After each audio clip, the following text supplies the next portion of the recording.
Zia orphanage trust মামলায় ১০ বছরের সাজার বিরুদ্ধে আপিলের রায় আজ। এই মামলায় সাজাপ্রাপ্ত হয়ে কারাগারে গিয়েছিলেন বিএনপি চেয়ারপারসন খালেদা জিয়া। আইনজীবীরা জানায়, ১৯৯১ সালে তিনি প্রধানমন্ত্রী থাকাকালীন জিয়াউর রহমানের নামে দাতব্য কাজ পরিচালনায় অর্থ পাঠান কুয়েত আমির। সেই অর্থ আত্মসাতের অভিযোগে দায়ের করা মামলায় ২০১৮ সালে সাজা হয় খালেদা জিয়া সহ ট্রাস্টিদের। পুরো অর্থ গচ্ছিত জানিয়ে আইনজীবীরা বলেন, কেবল রাজনৈতিক প্রতিহিংসা থেকেই এই মামলা।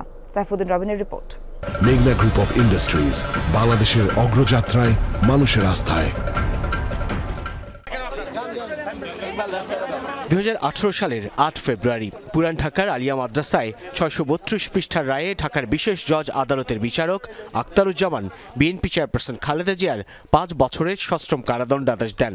পরবর্তীতে হাইকোর্টে এসে যে সাজা হয়ে যায় ১০ বছরের। জিয়া অরফানেজ ট্রাস্ট মামলায় কারাগারে যেতে হয় খালেদা জিয়াকে।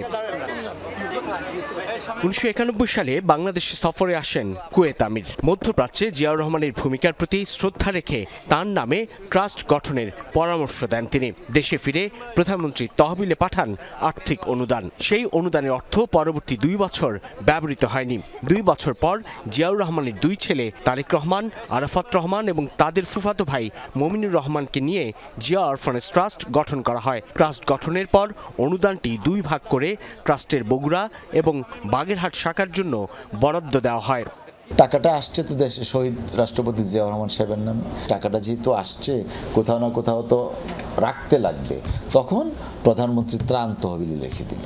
যেহেতু কুয়েতের আমি ডিজায়ার যে জিয়াউর রহমান সাহেবের নামে কিছু করতে হবে, এর মধ্যে শহীদ রাষ্ট্রপতি জিয়াউর রহমানের স্ত্রী হিসাবে, আবারও উল্লেখ করছি আমি, স্ত্রী হিসাবে দেশনেত্রী বেগম খালেদা জিয়া একটা ট্রাস্ট করে দিলেন। সেই ট্রাস্টের সেটেলর করলেন জনাব তারেক রহমান সাহেবকে।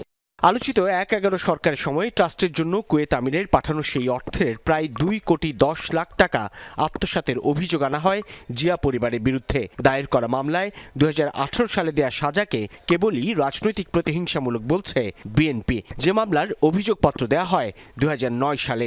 এই টাকা ২০০৬ পর্যন্ত এসে ৪ কোটি পরিণত হয়েছে, ২,৩৩,০০,০০০। এখন হয়তো বা ৭-৮ কোটি টাকা পরিণত হয়েছে।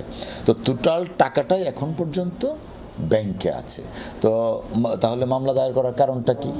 কারণ হলো সংসদে হাসিনা দাঁড়িয়ে বলবে বেগম খালেদা জিয়া এতিমের টাকা মেরে খেয়েছে। সরকারের যুক্তি হলো এই গচ্ছিত রাখাটাই হচ্ছে বেগম খালেদা জিয়া এবং তার পরিবারের অপরাধ। হাইকোর্টে দেয়া ১০ বছরের সাজার বিরুদ্ধে খালেদা জিয়ার আপিলের অনুমতি চেয়ে করা আবেদন লিভ টু আপিল গেল বছরের ১১ নভেম্বর মঞ্জুর করে ১০ বছরের কারাদণ্ড স্থগিতের আদেশ দেন আপিল বিভাগ। সাইফুদ্দিন রবিন, যমুনা নিউজ, ঢাকা।